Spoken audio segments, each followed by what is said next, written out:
En el nombre del Padre, del Hijo y del Espíritu Santo. Amén. Dios te salve María, llena eres de gracia, el Señor es contigo, bendita tú eres entre todas las mujeres, y bendito es el fruto de tu vientre, Jesús. Santa María, Madre de Dios, ruega por nosotros pecadores, ahora y en la hora de nuestra muerte. Amén. San José, ruega por nosotros. En el nombre del Padre, del Hijo y del Espíritu Santo. Amén. Estimados católicos, vamos a empezar una serie de conferencias sobre el fin funesto de los perseguidores y enemigos de la Iglesia Católica. Muchos se preguntan, ¿no? Monseñor, ¿por qué Dios no hace nada en contra de sus enemigos? ¿Por qué los masones, los judíos, ¿no? Los de la secta de Mahoma, no sé, los espiritistas, los protestantes, herejes, porque permite Dios que ellos sigan atacando, ¿no? su iglesia, sigan atacando a nuestro Señor Jesucristo, ¿no? Y no se pasa nada. Entonces, no es así, ¿no? Dios hace justicia en contra de sus enemigos. Si pasó, está en las Sagradas Escrituras, ¿no? Lo que hizo Dios en contra de sus enemigos, ¿no? Y también en la historia, ¿no? Vamos entonces durante estos días a hablar un poquito sobre entonces cómo eso, cómo fue, cómo se pasó, ¿no? Sobre todo en los últimos momentos en la muerte de estos enemigos. Entonces vamos a hablar de los revolucionarios de la Revolución Francesa, como Voltaire y otros también, de Ario, Herodes, ¿no? De tantos otros, Anás, Caifás, que fueron enemigos de Cristo, Lutero, Calvino, Ziglio, los reformadores, todos estos heréticos también, los comunistas, vamos a ver, ¿no? A principio, en sus vidas, algunos vivieron bien, otros no, pero normalmente la muerte de ellos, su muerte, fue algo así muy fea y algo terrible que sí pasó con ellos. Murieron muy mal, ¿no? Y normalmente, claro, que es difícil afirmar, pero normalmente estos enemigos de la Iglesia y de Cristo, de la religión católica verdadera, no tuvieron una muerte muy mala, funesta, ¿no? Y si fueron al infierno, ¿no? Muchos murieron sin arrepentirse del mal que practicaron en contra de la Iglesia de Cristo y del propio Cristo, ¿no? Entonces vamos a empezar por la muerte de Martín Lutero, ¿no? Del protestante hereje, del fundador de la secta de los protestantes, ¿no? Y para que vean también, ¿no? Que no es así, solamente criticar, perseguir la iglesia, los miembros de la iglesia, la jerarquía, muchos atacaron los papas católicos, los obispos, sacerdotes y religiosos, ¿no? Pero estos enemigos de la iglesia sufrieron muchísimo y murieron muy mal, ¿no? Entonces, para que veamos que Dios hace justicia a sus enemigos. A mí me gusta muchísimo de este libro que se llama El fin funesto de los perseguidores y enemigos de la iglesia. Este libro fue escrito por el doctor Don Manuel Carbonero y Sol y Meraz. Es en 1877. Él fue camarero secreto de capa y espada de su santidad Pío IX, ¿no? Muy interesante. Entonces, él va a empezar hablando de la vida de este hereje apóstata Martín Lutero, que fue religioso agustino de la orden de San Agustín. Murió año 1546 de nuestro Señor Jesucristo. Y es gracias a este hereje apóstata, ¿no? Lutero, Y tenemos ahí las sectas de estas Pare de Sufrir, ahí, aquí en México hay varias también, y en Brasil muchísimas, en Estados Unidos, en Inglaterra. El responsable principal es Martín Lutero, ¿sí? Por la difusión de la herejía en todo el mundo, ¿sí? Muchas almas se pierden, se van al infierno por causa del protestantismo y de la revolta de Lutero. Este hereje funesto, padre natural del protestantismo y por consiguiente de la teoría del libre examen y de la independencia absoluta de la razón, e iniciador de esa gran revolución de las ideas que vienen combatiendo a la Iglesia desde principios del siglo XVI, ha causado más males a la religión de Jesucristo que las sangrientas persecuciones de los emperadores romanos. Las herejías de los primeros siglos y las usurpaciones de todos cuantos han atacado en su ambición la soberanía temporal y aún la espiritual del pontificado. Fue un crítico, ¿no?, del papado, del pontificado romano. Escribía muchísimo, blasfemaba en contra del papa, ¿no?, y de la Iglesia católica. Decía, llamaba a la Iglesia de la prostituta, ¿no?, y el papa de cosas peores. Su natural antipatía hacia los teólogos escolásticos, su espíritu inquieto y su falta de vocación para el estado religioso que abrazó impresionado por la muerte desastrosa de un amigo suyo que cayó a sus pies herido de un rayo.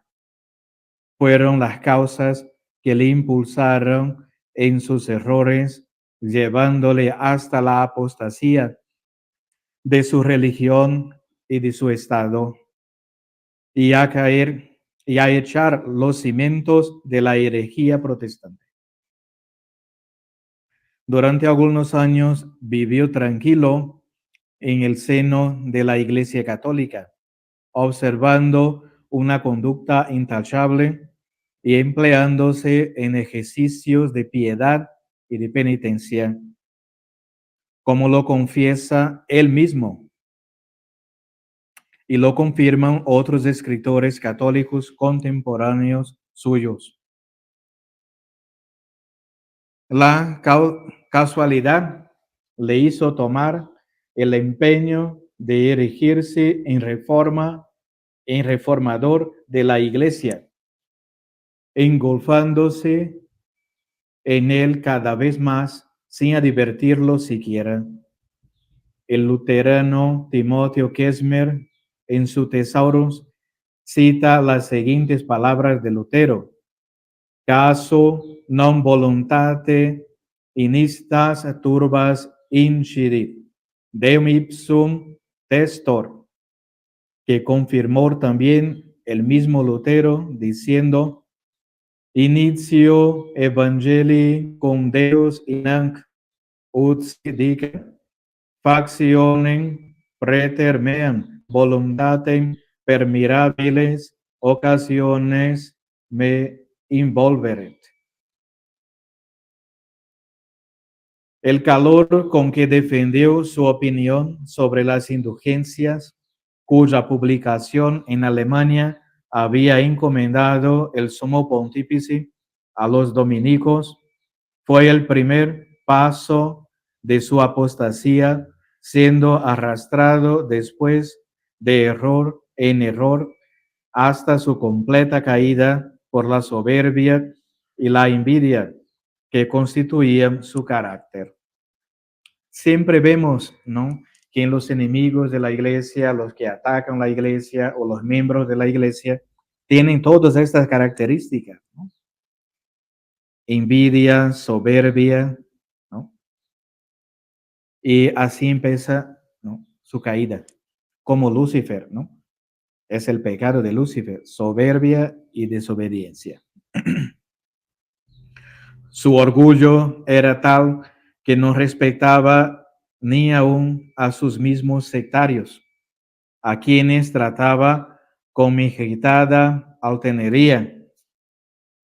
Quiero, decía, que sepáis, decía en una de sus obras, que en adelante no me dignaré concederlos el honor de permitir que vosotros o los ángeles mismos del cielo juzguen mi doctrina. Nadie censure mi doctrina, ni los mismos ángeles, porque estando yo cierto de ella, quiero con arreglo a la misma juzgarlos a vosotros y a los ángeles. No es extraño, por tanto, que sus mismos admiradores reconociesen este defecto del reformador y que le vituperasen. Conrado Reggio no vaciló en decir que Dios, por el pecado de soberbia, por el que se envaneció Lutero, como lo demuestra a la mayor parte de sus escritos, le quitó el verdadero espíritu. Ziglio le acusa de que hablaba y escribía con bastante arrogancia y con orgulloso aparato de palabras, o más bien con amenazas demasiado afectadas. La sociedad figurina se expresa así en su contestación al libro que escribió Lutero en contra de Ziglio. Los profetas y los apóstoles buscaban la gloria de Dios y no su honor particular, su pertinacia y su orgullo. Pero Lutero no tiene otra mira que sus intereses. Es obstinado y se enaltece con desmesurada insolencia. Por último, Calvino, otro de los admiradores del heresiarca, escribe también que así como Lutero tiene excelentes virtudes, abunda también en grandes vicios. Ojalá hubiese puesto mayor cuidado en refrenar aquella ira rabiosa en que arde y mayor estudio en conocer sus propios defectos. Normalmente es lo que se pasa con los herejes, los simácticos, ¿no? Están muy nerviosos, tienen una ira rabiosa y empiezan a disparar en contra de la iglesia o de la jerarquía de la iglesia, sin antes reflexionar que sobre todo el problema mayor está en él y que tiene que conocerse, conocer sus propios defectos. Pero lo que más nos da a conocer a Lutero en toda su asquerosa desnudez es el desarreglo de su conducta. Las costumbres de este célebre heresiarca fueron irreprensibles mientras permaneció en el seno de la Iglesia Católica. Entonces, cuando era religioso, llevaba una vida de mortificación, de oración, era un sacerdote, un cura, ¿no? Pero después que salió de la Iglesia Católica y empezó la revolta esta protestante, ahí empezó su decadencia, su caída, ¿no? Pero desde el momento en que se lanzó al camino de la herejía, rompiendo los únicos lazos que podían contener su espíritu inquieto y sus violentas pasiones, se entregó sin freno a todo género de excesos y concluyó por abandonar el hábito agustino, amancebándose con Catalina de Borja, religiosa también, con quien se desposó públicamente en una unión sacrílega. Entonces colgó la sotana, ¿no? Y se fue con una religiosa para vivir ahí en Amaciato, juntados, ¿no? Porque un sacerdote, el sacerdote que es consagrado a Dios, ¿no? Que hace votos de castidad, no puede casarse, ¿no? Unirse en matrimonio con una persona, sobre todo sin la dispensa del Papa.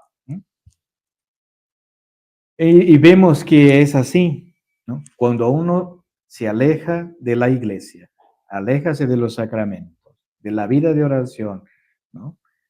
Empieza la caída.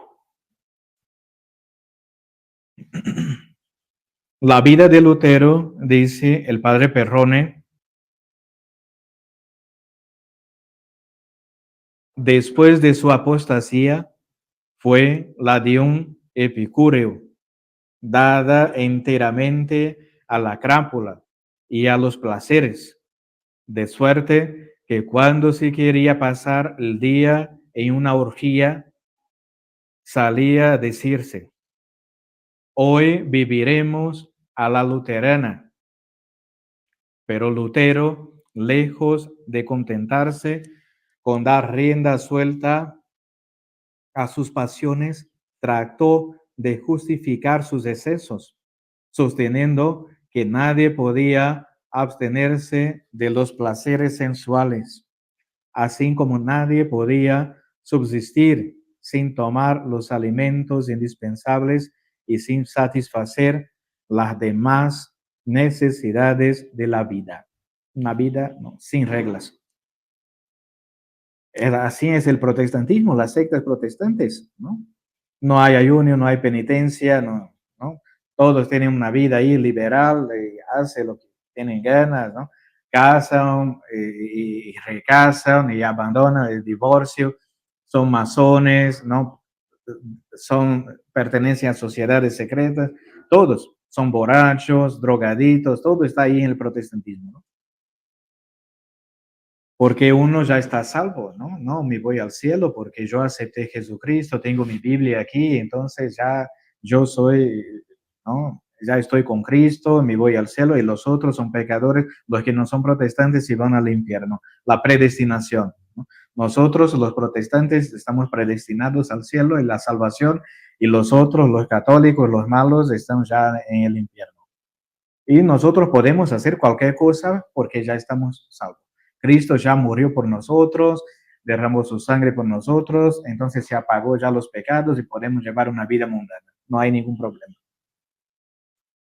El cinismo de Lutero, en fin, llegó al extremo de consagrar horas enteras a las escandalosas conversaciones que tenían con Melanchthon, Justo, Jonas, Lang y otros en la posada del Águila Negra de Wittenberg, donde se reunían todas las noches hasta las 10. Allí, dice Perrone, en el lugar citado, hablaban de todo y decían toda clase de obscenidades, mientras apuraban una tras otra sendas botellas de cerveza. Ahí se emborrachaban y hablaban, decían tonterías, ¿no? Cosas obscenas. No hay una sola de aquellas conversaciones que no respire un cinismo el más repugnante y capaz de hacer ruborizar a cualquiera persona honrada. De ellas se dijo, ubi omnia licent, non licent esse pium, por lo que se refiere a su doctrina y a la manera de propagarla. Lutero merece también las más severas censuras. A pesar de que en la conferencia de Worms dijo terminantemente que solo cedía a la Sagrada Escritura y que a cada paso repite lo mismo en sus escritos. No respetó ni la integridad de los libros sagrados, cuya autoridad invocaba, porque poniéndose en contradicción consigo mismo, suprimió la epístola de San Pablo a los hebreos, la segunda de San Pedro, la segunda y tercera de San Juan, la de Santiago y la que él llamaba por añadidura epístola de paja y el Apocalipsis. No contento con esto, el reformador adulteró de tal manera el texto sagrado para ponerlo en armonía con su doctrina que Eckio y Hemser encontraron en su versión de la Biblia más de 1000 alteraciones, todas dogmáticas.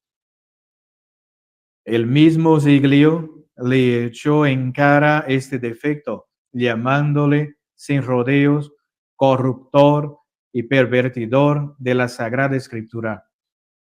Por eso que los católicos no pueden tener, guardar, ¿no?, en sus casas o leer las Biblias protestantes. Hay que entregarlas ahí en la parroquia a los padres, a los sacerdotes, para quemar, ¿no? Todas las Biblias protestantes están adulteradas por estos herejes, ¿no?, locos.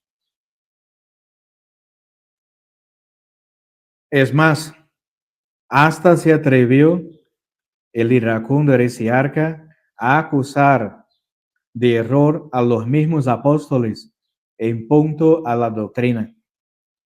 En sus obras se lee este pasaje. Aun cuando San Cipriano, San Ambrosio, San Agustín, San Pedro, San Pablo o un ángel mismo desde el cielo enseñaran otras doctrinas, contudo, sé positivamente que no inculco cosas humanas, sino divinas. Por lo que toca a la inconstancia y volubilidad de las doctrinas de Lutero, dice el padre Perrone, es muy sabido que nunca versó su enseñanza sobre principios sólidos y estables. A cada paso se le veía variar, y lo que antes tenía por opinión, mirábalo después como un error execrable o como un artículo de fe. Lo que antes era para él una verdad inconcusa, era más tarde un error o una falsedad. Igual inconstancia, añade el citado Perrone, manifestó relativamente al culto de los santos y a la veneración de las imágenes, al número y eficacia de los sacramentos y, digámoslo de una vez, a casi todos los demás artículos de su dogmatismo, por manera que no faltó quien de las obras del heresiarca entresacó materia para un catecismo completamente católico. Entonces, decía que los sacramentos no son 7, solamente aceptaba el bautismo y el matrimonio, ¿no? Decía que no se puede hacer imágenes, esculturas de los santos, ¿no?, porque es adoración, la Biblia condena hacer imágenes, o sea, la Biblia condena imágenes de falsos dioses, de dioses paganos, ¿no? Entonces, así engañaba a la gente ignorante. El mismo Giglio condenó con palabras muy duras su continua mutabilidad. Y el célebre calvinista Ospiano, en su historia sacramentaria, al ocuparse de Lutero, apunta también tantos cambios de doctrina que en el índice alfabético de su obra y en la palabra Lutero dice: Lutero difiere de sí mismo en el dogma sobre la persona de Jesucristo.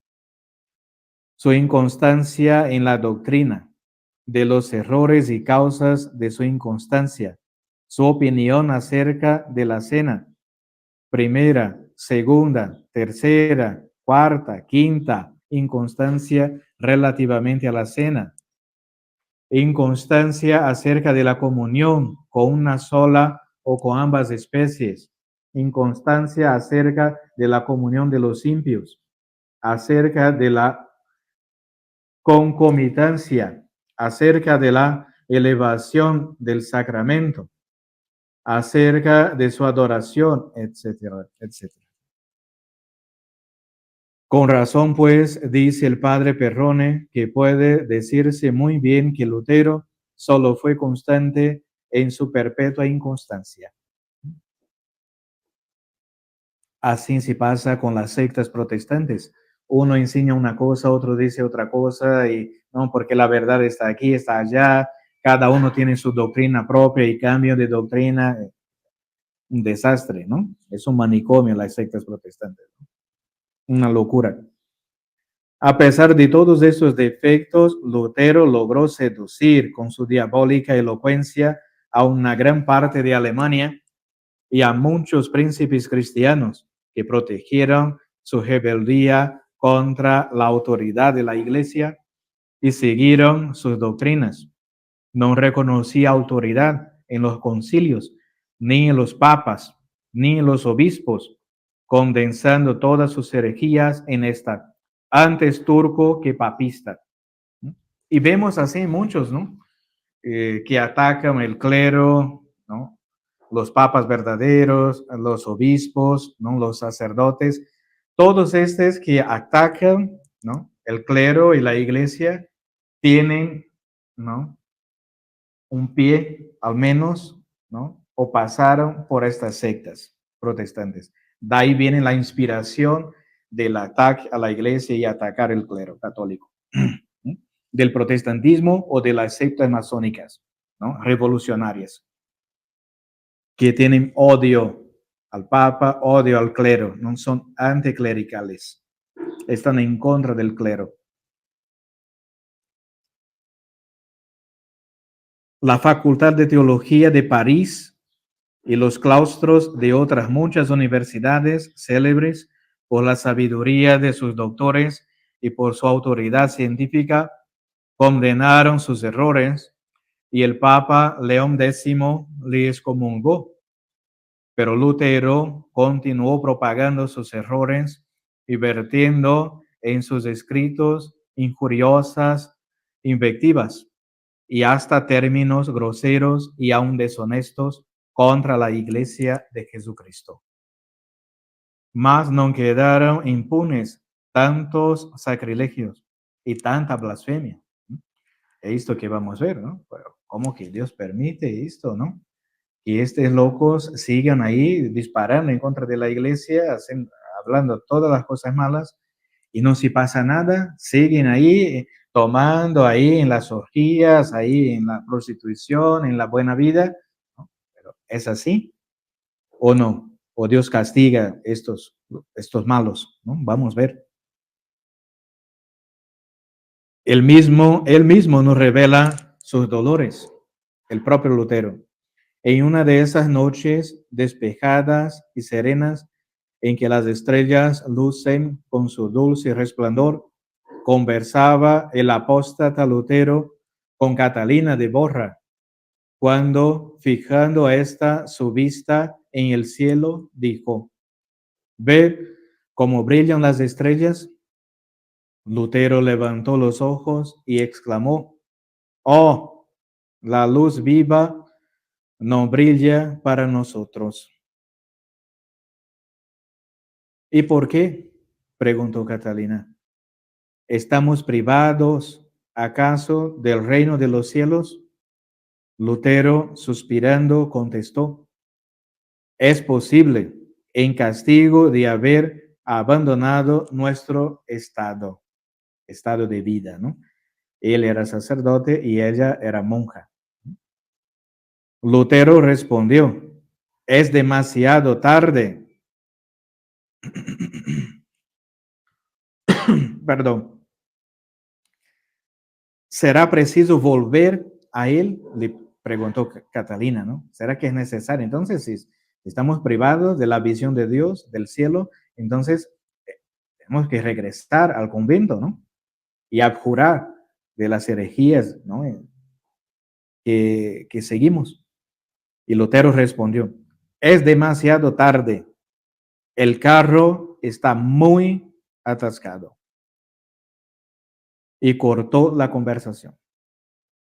Lutero, por último, arrastró hasta su muerte, ocurrida en el año de 1546, una vida agitada por remordimientos espantosos.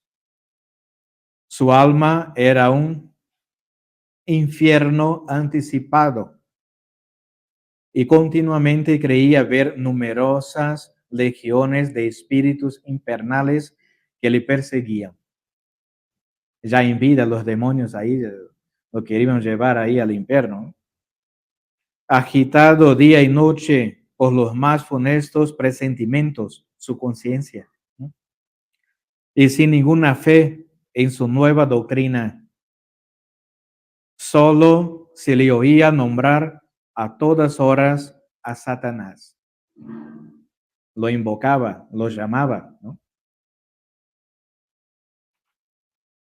Catalina de Borra, su amante, murió el año de 1552 de la caída de un carruaje, después de haber vivido algunos años en una miseria tan grande que carecía hasta del pan necesario para mantenerse. Entonces vivía en la miseria y sobre todo, ¿no? Con los demonios del infierno ahí que estaba ahí rodeando a su alrededor, ¿no? Entonces, son reflexiones que tenemos que hacer, ¿no? Para ver que la muerte del pecador es terrible. Si nosotros no estamos con Cristo, no estamos en su iglesia verdadera, si no tenemos respeto y obediencia, ¿no? Para con los jefes, los jerarcas de la iglesia, que son los representantes de Cristo, ¿no? Entonces, si no seguimos ahí en obediencia, ¿no? A Cristo y a sus representantes, vamos a estar fuera de la barca de Pedro, ¿no? Fuera de la arca de la salvación, extra iglesia, fuera de la iglesia, ¿no? Y ahí no hay salvación, ¿no? Ave María Purísima, sin pecado concebida. En el nombre del Padre, del Hijo y del Espíritu Santo. Amén.